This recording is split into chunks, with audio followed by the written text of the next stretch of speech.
If it ended up being one of the deepest through trips in the world, well, fantastic, really good, awesome. But really, in the big scheme of things, it didn't really matter. But it mattered to us. It mattered to Troy, it mattered to Aaron, it mattered to Chris, it mattered to Neil, and to myself. And to us, it was really important to make that connection and to finish that project that we put so much time and so much energy into. So this is the mighty Stormy Pot connection team. This is Chris. What? Oh. It's better if you just keep that. No, it's better if you keep that on, Chris. I've got feelings, you know. This is Troy. This is Aaron. He doesn't have feelings. Our team, it was made up of the finest cavers in New Zealand. How do I look? Like a god. Good expedition is where you still, you know, whatever, you might not have entirely succeeded in the goal. Right now, I've just had enough of grinding around in muddy, shitty little holes and not going anywhere. I'm just tired, ready for bed, looking forward to home. Done. You're still friends with the people who did it, and you probably know and have another go, you know. And the chances of making the way through, finding a way through? Pretty good. I reckon if we hit it hard enough, we'll get through. Yep. When we first came through this cave system, we had big passages going, and that was hugely motivating. We were following big river passages, huge old phreatics, and finding half a kilometre to a kilometre of new cave a day, as well as mapping that. And now, you know, we don't have that. All we have is a slim little hope we might somehow or other be able to connect these two systems together.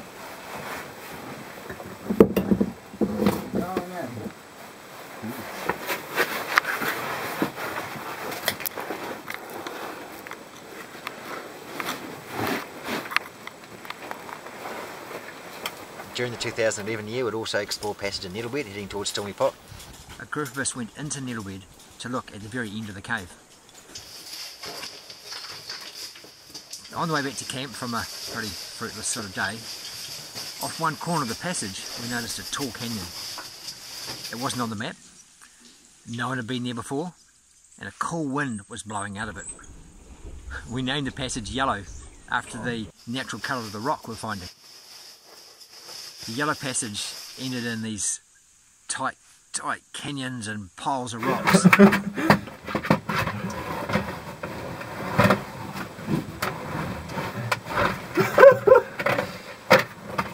And all of them had good wind blowing out of them. Does it go, Troy? Pardon? Is it going? Yeah, it keeps going for ages. Cool. Moving a draft. Any one of them could be the way to Stormy Pot. We just didn't know which one.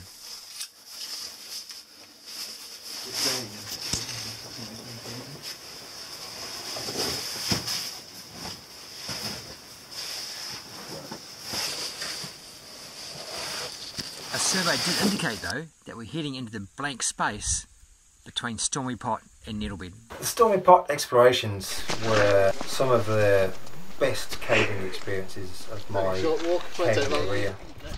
Hurry up, 'cause it's going to change very shortly. No.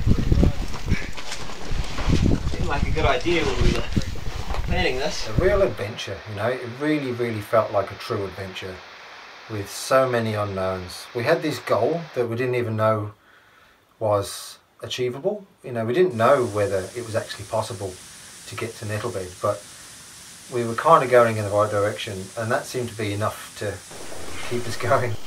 So I just got down to camp and cruisy evening, and then start the big push tomorrow to try and make the connection. So on the 2012 expedition, we found a passage off a big chamber called Black Dwarf, which is located about 2/3 of the way down the system. We wriggled down to the rocks and found ourselves in a really nice passage heading straight for the Yellow Passage in Nettlebed.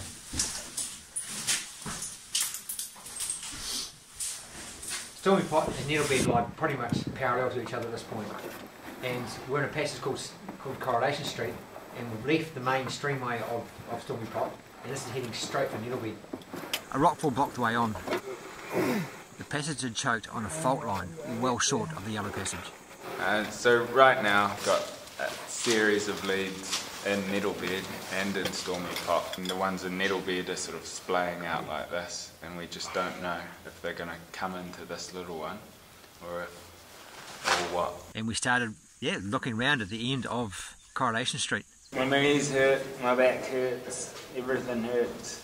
I feel like an old man. And yeah, we just dug in rock piles and we dug down passages, we squeezed, we climbed. We're about 50 metres away from Nettlebed right now, 50 to 100 metres away from Nettlebed. We're about to go down to a squeeze, and if we can get through that, follow the wind through there, we should be somewhere near Camelot, and this is our best chance of getting through to Nettlebed. If we can't get through here, I really don't know where else we'd go and look.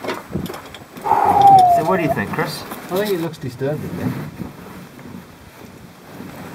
Do you reckon that's the way to Nettlebed? Well, I'd like to think so.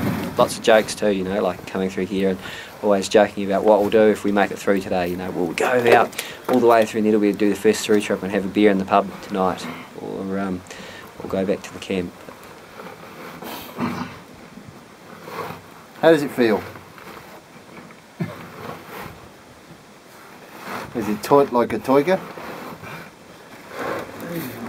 And here we have Troy disappearing off down the hole. Who knows what he will find? How's it looking, Troy? Does it keep on going? Doesn't look very promising. No. Why not? Gets to about the size of my helmet. Ah. Bugger. Yeah. Okay. Bugger. No other ways? No other way. Bugger. Didn't go. Bugger. Too small to go. So we're going through to the rock pile and then down to look at the thing.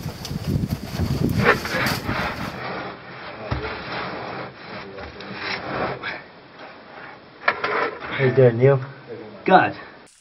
So we focused on this dig at the end of Coronation Street. The dig, it was the closest point between Stormy Pot and Nettlebed at that time. The dig was amazing. It was incredible. It was downhill, right? It was about a 30-degree slope. We had to tie the rope to Troy's feet so I could pull him out. And we're going downhill, quite a steep angle to a drafting dig to try and get through to a stream that's on the other side. But it's quite steep, so I've got my feet tied up and they're going to pull me out if I get stuck. It's going to see how it goes.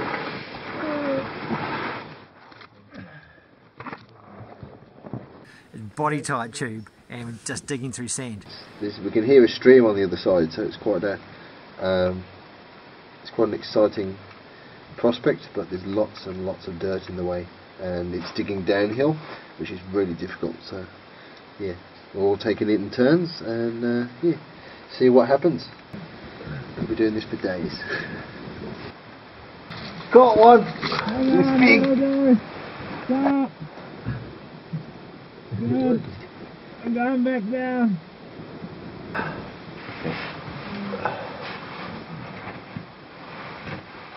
So, I've been drafting to something maybe this high, and then there's a little flake crust, calcite crust. There's a draft pouring out stream there, but I had to get pulled up my feet. It hurts. It's hard. And it's too tight.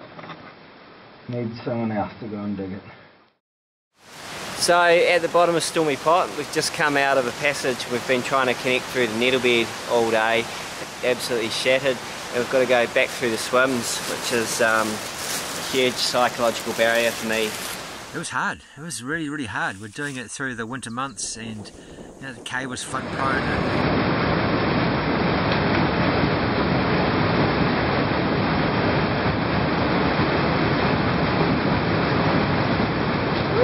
How's that, Chris? Very scary. Oh. Yeah. River of Clowns is actually really, really cold, and it was flood prone. You know, if we're downstream of that and it rained and it flooded, we'd get trapped. Well, this is day 6, and I can't believe we're still here. Last night we made the decision to go home. Everyone was feeling really down. The cave we're finding was really average, you know, small, tight little tubes, lots of rock fall. It kind of felt like the whole trip was almost about to come to an end, you know. We're talking about going home, resting for a few days, getting fired up again and going back into Nettlebed. But after a good night's sleep, everyone woke up and decided to give the connection from the Stormy Pot side one last shot. What do you think the chances of making the connection are? Chances of making the connection today? Oh, less than 50%. We might be lucky to pull that right rock out and wiggle our way through.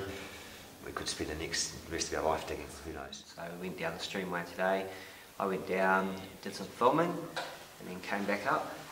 And the boys right now are down at the dig, see if that's the road to Nettlebed.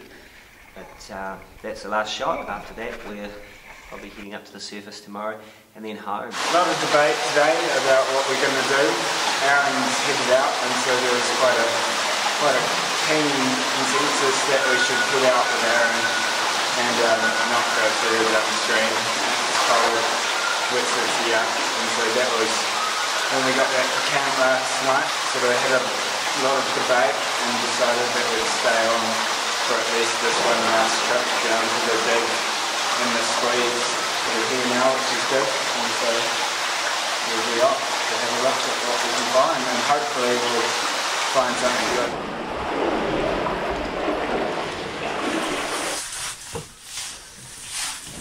Troy and Chris did an incredible job digging through this thing. It would have been 4 or 5 body lengths down there. There we go. How much further you got to go? Probably a metre to go. Quite exciting. It's just bloody hard work mainly though. And eventually he broke through. He broke through into this new series of passages.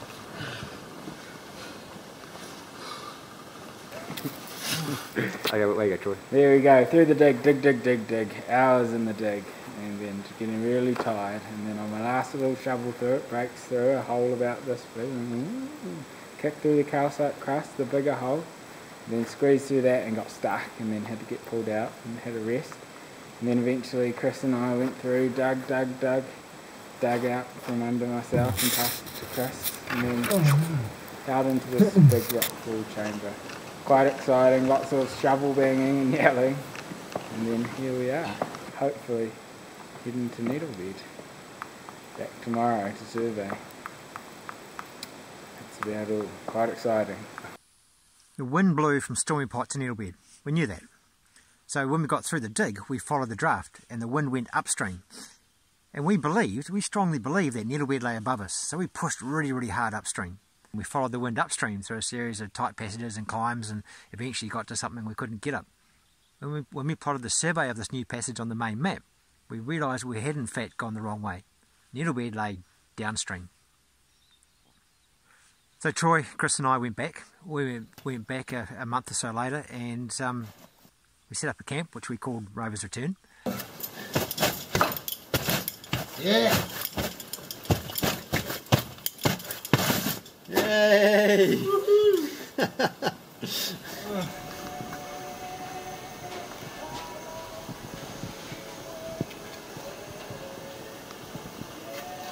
Yum.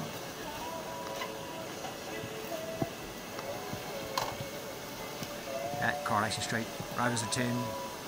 I guess you need to be old enough to know Coronation Street. Anyway, we set up this camp and we explored this new passage from the camp.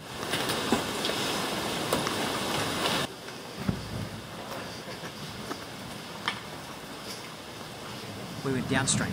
A series of tight climbs got us to the top of a really big hole, massive big hole. It's like, that's got to be Nettlebed. There's nowhere else in the area where the space is that big. It has to be Nettlebed. So we were super excited.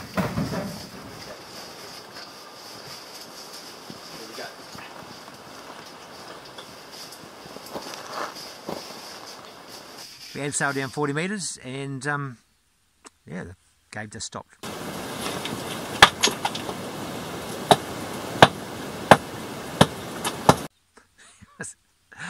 Super disappointing. Just choked in a big pile of rocks.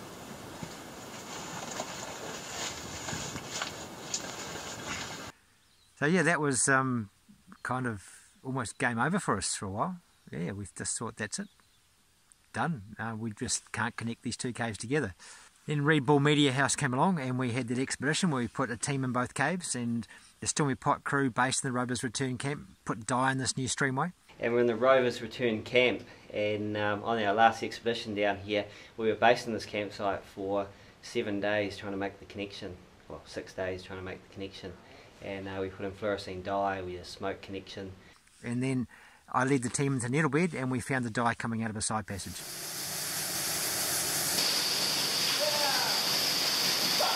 That was amazing, that was absolutely amazing, because they knew that the cave was going to connect around about that point. The Stormy Pot team then lit kerosene, and we smelt that kerosene coming out of rocks at the end of the yellow passage. Again, really, really exciting. So yes, these caves are going to connect. However, where we smelt the kerosene was at least 150 metres away from where the guys in Stormy Pot had lit the kerosene fire. We did have a bit of a dig. We dug and we shouted, and we just thought, we've got miles to go. We need more manpower, we need more tools, so we left it. We didn't make the connection. However, the question we had then was, could we use that information and make the connection? I didn't want to give up. Yeah, I believed all along we were going to connect these two caves together, and that's what I wanted to do. I wanted to connect Stormy Pot and Nettlebed.